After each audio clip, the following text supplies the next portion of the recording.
In 1995, four authors published a book.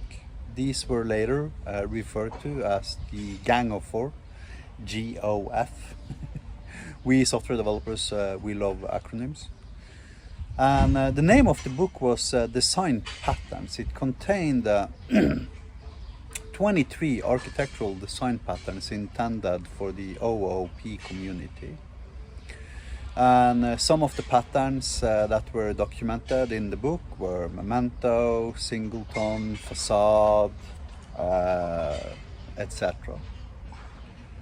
Now, these design patterns, they permeated our industry to such an extent that today it is literally impossible to land a job unless you can elaborate extensively around, at the very least, all of the 23 original design patterns during a job interview. The big joke is that they're all redundant. None of them are needed. You only need one design pattern. And that's my design pattern called active events. Here is an article I wrote about active events for Microsoft approximately 7 years ago, I think. And it became their 20th most read article throughout the history of the company's existence. And people were commenting, and a lot of people were enthusiastic about them, and they were studying them, and I got a lot of compliments about this particular design pattern. However, still today, 7 years later, nobody's using it, except me.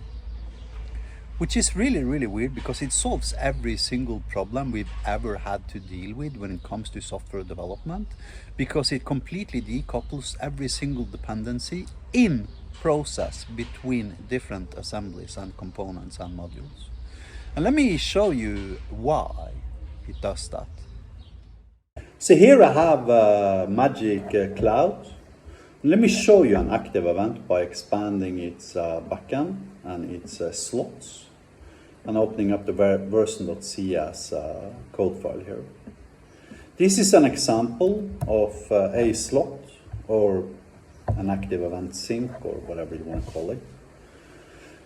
As you can see, it contains a slot attribute with a name being version. Then it implements the iSlot interface that has one method called signal that takes basically the signaler and the node. And the node contains and wraps every single input and output arguments, implying every single change I do to this particular node graph from within my interface implementation method here will actually propagate back to the caller. Let me show you what I can do with this by opening up the Hyperlambda playground. And whoops, I gotta log in. And I'm writing VER, function control space, version. Now if I execute this, function F5, it returns v20.2.4. As you can see here, that is the value we want for the primary input node.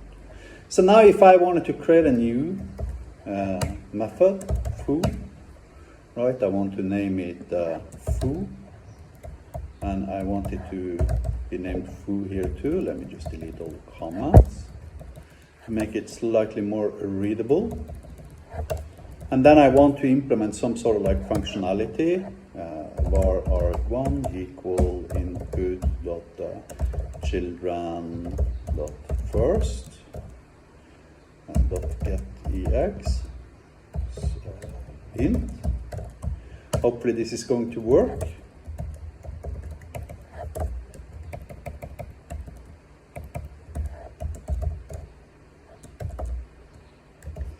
Let's try to recompile this guy and see if it works, or if I forgot the syntax of link here.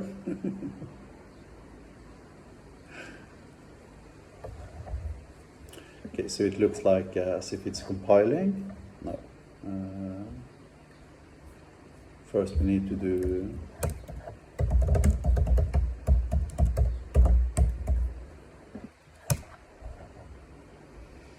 let's see what it says now.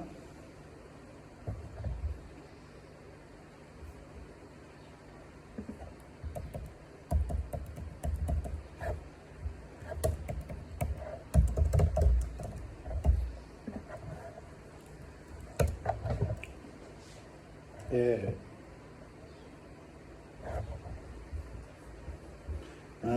now we gotta pull in magic.node.extensions.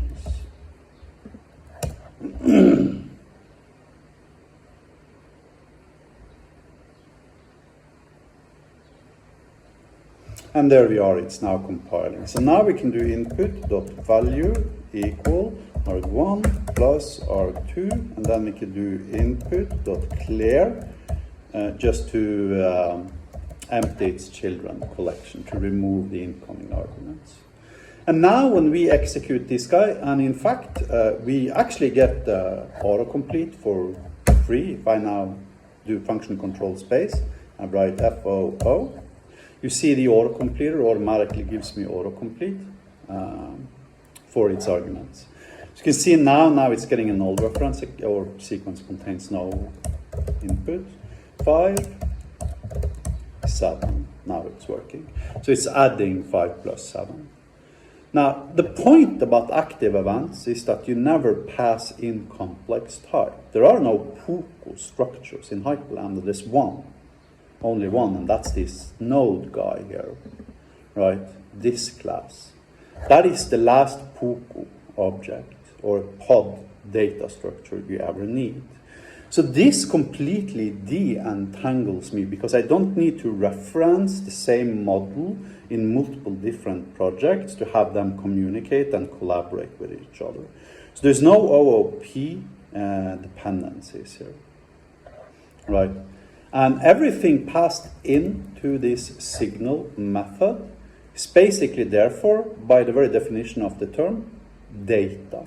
To illustrate how the node structure looks like, we can imagine it something like this.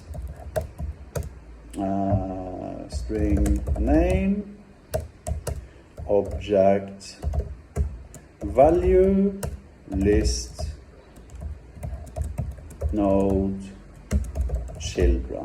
So this is roughly pseudocode for how the node structure looks like. Now, the value bagger here should never be anything but a native type, like integers, floating points, doubles, strings, whatever. If you pass in, complex object here, you're kind of like, doing the exact opposite of what you should do. So when you're invoking an active event, you should always serialize, it's not the serialization process, but transpile your complex type object into graph object possible to describe using this node structure. And this completely eliminates dependencies everywhere. So now if you imagine traditional software development, if I was to do something similar, right, then, first of all, I'd probably want to separate my concerns and, follow solid, principles of solid. So I'd probably end up creating an interface that had a method called calculate or add or something. And then I'd have an implementation of that interface, and then I'd dependency inject an instance to that interface into my controller class or wherever I needed it. And then I'd consume my service exclusively through the interface. At this point, I have a lot of existing code, and I'd probably want to reuse it every single place where I need such functionality. To which point now all of a sudden I got 5 different projects that are referencing my interface, and all of them needs to be configured correctly such that they instantiate the correct service implementation, and then I got mock objects in my unit test, etc., etc. You see, the big joke is that active events as a design pattern actually completely eliminates the need for any other design patterns that exists in this world, including the 23 original design patterns. Why? It's because they're actually solving the problem that all of the 23 original design patterns were trying to solve, but failing at solving, which is the elimination of dependencies. Right. And if you looked carefully at my code when I was showing you my computer a couple of minutes ago, you'll realize that this active events design pattern actually is very, very similar to pub sub. And it's actually kind of similar to how, you know, a message broker transfers information to its services. And that is true. That is basically what it is. So it's basically turning every single component inside of your app domain, implying in process, into a service. We have absolutely no dependencies between the client code and the service code. And there's only data being transferred and nothing else. And that makes the thing scale equally much as, you know, the World Wide Web or the internet or whatever. Because all of a sudden there are no longer any hard-coded dependencies or assumptions from your client code to your server code whatsoever. So you've completely eliminated every single dependency and exchanged your existing dependencies between components with a single dependency based upon the magic signals implementation assembly. And that just happens to create superior code. Way, way, way superior code.